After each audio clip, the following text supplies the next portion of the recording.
Good job, Lilo. There you go, Beanie. Okay, kids, the floor is dirty, okay?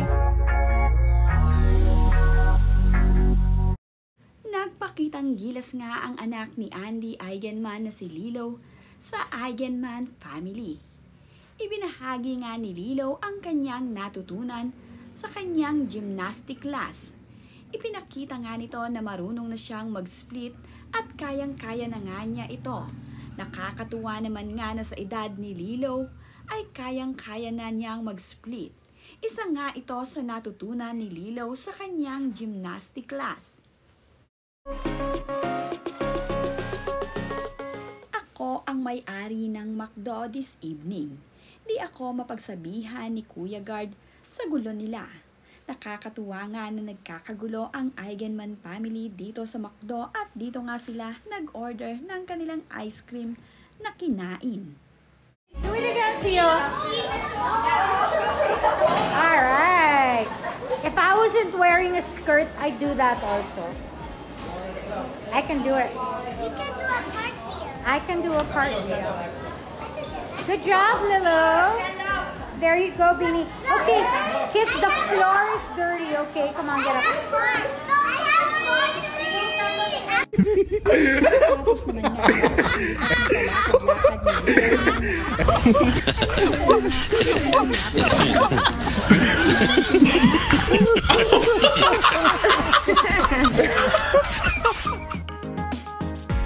bunsong anak naman ni Andy na masungit nga noong bago pa nga lamang niyang kita ang Eigenman family. Ngayon nga ay naka-smile na ito at nabigyan na kasi siya ng laruan ng kanyang lola MJ.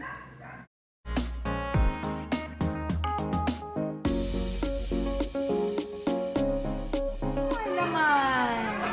It's empty. Oh, well, let's tell them put tissue inside.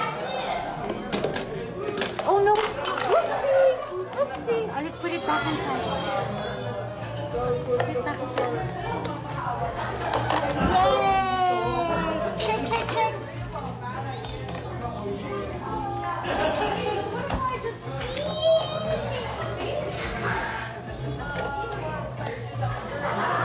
You want me to close? Okay. Close it. Yeah, I'll close it. There you go. Okay, shake, shake, shake. Shake, shake, shake. Yay! You did it, Koa. Show mama, show mama.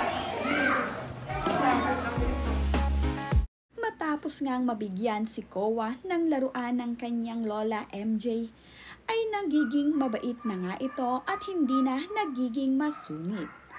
Friends na nga daw sila ng kanyang lola MJ, kaya naman maganda na nga ang smile ni Lilo at nakikipag-cooperate na nga ito sa kanila. Nag-i-smile na nga ito at napakaganda na nga ng kanyang mga ngiti sa kanyang mukha. Nakakatuwa talaga ang bunsong anak ni Andy at Pilmar Alipayo na si Koa. Cute na cute naman ito kapag siya ay nakangiti.